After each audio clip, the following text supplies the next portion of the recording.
तो दोस्तों 2A mode का जिस तरह से कनेक्शन रहता है उस हिसाब से हमने यहाँ पर एम्पलीफायर लगाकर रखे हैं।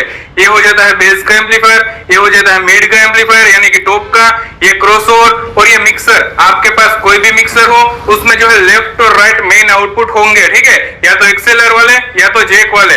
चलिए मैं सबसे पहले एक एक्सेलर लेता हूँ और यहाँ पर जो लेफ्ट वाला आउटपुट है उसमें लगाता हूँ। तो यहाँ से ये आउटपुट निकलेगा और क्रॉसओवर में चैनल ए में इनपुट हो जाएगा। अभी एक दूसरा एक्सेलर हम लेते हैं दोस्तों और यहाँ पर जो राइट वाला आउटपुट है उसमें से हम आउटपुट निकालेंगे और क्रॉसओवर में चैनल बी का जो इनपुट है उसमें इनपुट कर देंगे। तो यहाँ से आउटपुट निकलेगा लेफ्ट राइट और क्रॉसओवर में जो है दोनों चैनल में इनपुट हो जाएगा। इतना होने के बाद दोस्तों वापस से हमें एक एक्सेलर लेना है और चैनल ए जो क्रॉसओवर की चैनल ए है वहां से लो आउटपुट निकालना है। यहाँ से लो आउटपुट निकालिए और हमारा जो बेस का एम्पलीफायर रहेगा उसमें चैनल ए में इनपुट हो जाएगा। याद रहे दोस्तों ये स्टीरियो 2A मोड का कनेक्शन है तो हमारे एम्पलीफायर स्टीरियो में होने चाहिए। दूसरा एक्सेलर लेते हैं, क्रॉसओवर में जो चैनल बी का लो आउटपुट है वहां से आउटपुट लेना है और एम्पलीफायर में जो है चैनल बी में इनपुट कर देना है। तो ये हमारा बेस का कनेक्शन हो गया। दोस्तों इसका सेटिंग जो है वो भी हम आगे वीडियो में देखेंगे।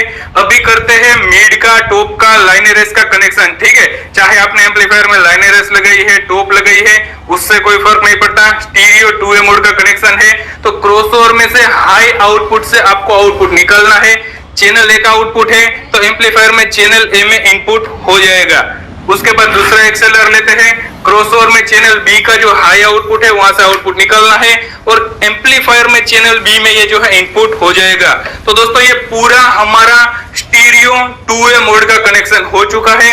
अभी स्टीरियो 2A मोड का सेटिंग करना सीखते हैं क्रॉसओवर में से। दोस्तों यहाँ पर जो बैक की स्विच है क्रॉसओवर में उस मोड को आपको 2A के साइड रखना है, ठीक है। इस स्विच को दबाकर इस स्विच को उठाकर इस स्विच को भी उठाकर रखना है और यहाँ पर जो स्विच है उसको भी उठाकर रखना है और चैनल बी की जो स्विच है उसको भी हमें उठाकर रखना है। तो ये पूरा स्टीरियो 2A मोड हो गया। अभी यहाँ पर हम सेटिंग सीखते हैं। दोस्तों हमने दूसरा क्रॉसओवर यहाँ पर रखा है, देखिए उसी कंपनी का है, हामिद साउंडक्राफ्ट 234 एक्सेल।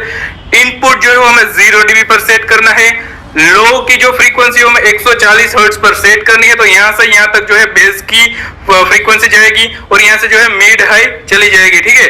लो का जो आउटपुट है वो हमें 0 dB पर सेट करना है।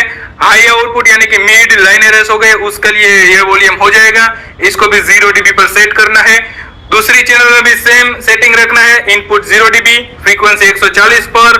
दूसरी फ्रीक्वेंसी को बंद रखना है, लो आउटपुट का जो वॉल्यूम है उसे भी 0 dB पर, हाई आउटपुट का जो वॉल्यूम है उसे भी 0 dB पर। ये प्रॉपर हमारा 2A मोड का सेटिंग हो गया दोस्तों। इस तरह से अगर आप क्रॉसओवर से सेटिंग करोगे, कनेक्शन करोगे, आपका डीजे सेटअप काफी तगड़ा बजने वाला है।